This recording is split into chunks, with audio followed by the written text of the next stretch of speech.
Welcome to the audio edition of St. Giles in the Word for September 19th, 2024. Our readings today come from the New International Version, and we are reading John 15 and Exodus 18. We begin today in the Gospel of John.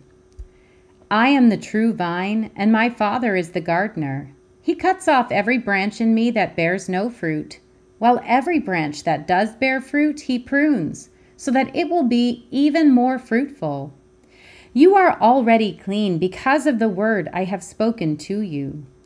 Remain in me, as I also remain in you. No branch can bear fruit by itself. It must remain in the vine. Neither can you bear fruit unless you remain in me. I am the vine. You are the branches.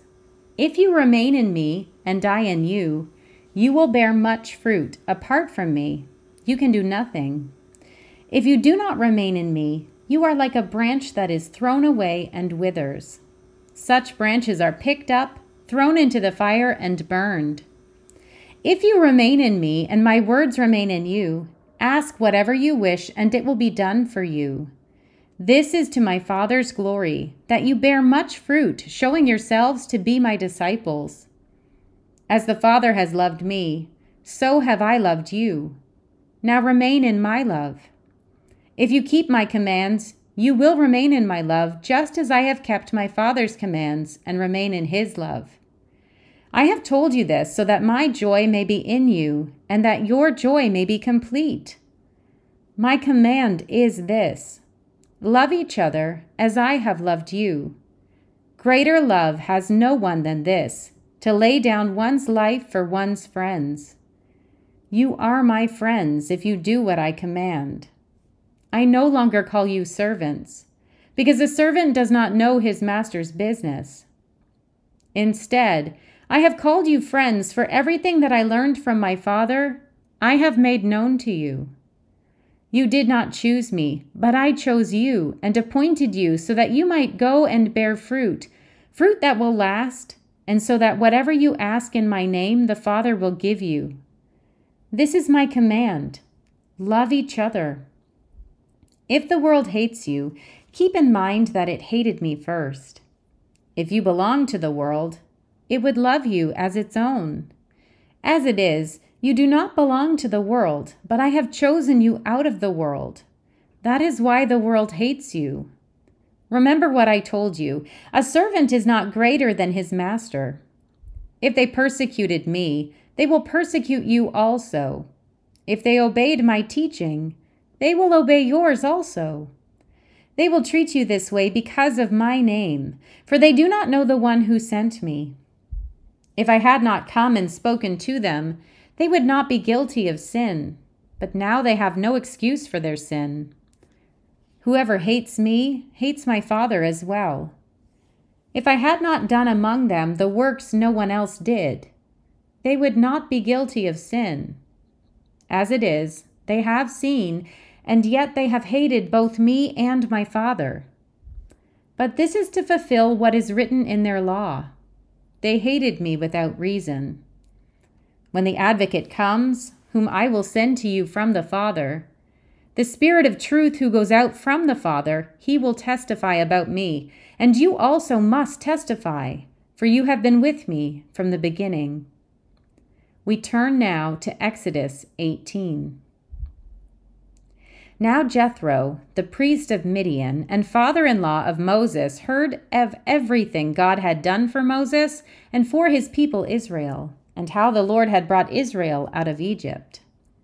After Moses had sent away his wife Zipporah, his father-in-law Jethro received her and her 2 sons. One son was named Gershom, for Moses said, I have become a foreigner in a foreign land. And the other was named Eleazar, for he said, my father's God was my helper. He saved me from the sword of Pharaoh. Jethro, Moses' father-in-law, together with Moses' sons and wife, came to him in the wilderness, where he was camped near the mountain of God. Jethro had sent word to him, I, your father-in-law Jethro, am coming to you with your wife and her 2 sons. So Moses went out to meet his father-in-law and bowed down and kissed him. They greeted each other and then went into the tent. Moses told his father-in-law about everything the Lord had done to Pharaoh and the Egyptians for Israel's sake, and about all the hardships they had met along the way and how the Lord had saved them. Jethro was delighted to hear about all the good things the Lord had done for Israel in rescuing them from the hand of the Egyptians. He said, "Praise be to the Lord who rescued you from the hand of the Egyptians and of Pharaoh, and who rescued the people from the hand of the Egyptians. Now I know that the Lord is greater than all other gods, for he did this to those who had treated Israel arrogantly." Then Jethro, Moses' father-in-law, brought a burnt offering and other sacrifices to God, and Aaron came with all the elders of Israel to eat a meal with Moses, father-in-law, in the presence of God. The next day Moses took his seat to serve as judge for the people, and they stood around him from morning till evening. When his father-in-law saw all that Moses was doing for the people, he said, What is this you are doing for the people? Why do you alone sit as judge while all these people stand around you from morning till evening?" Moses answered him, "Because the people come to me to seek God's will. Whenever they have a dispute, it is brought to me, and I decide between the parties and inform them of God's decrees and instructions." Moses' father-in-law replied, "What you are doing is not good. You and these people who come to you will only wear yourselves out. The work is too heavy for you. You cannot handle it alone.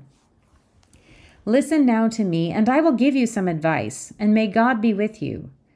You must be the people's representative before God and bring their disputes to him. Teach them his decrees and instructions, and show them the way they are to live and how they are to behave.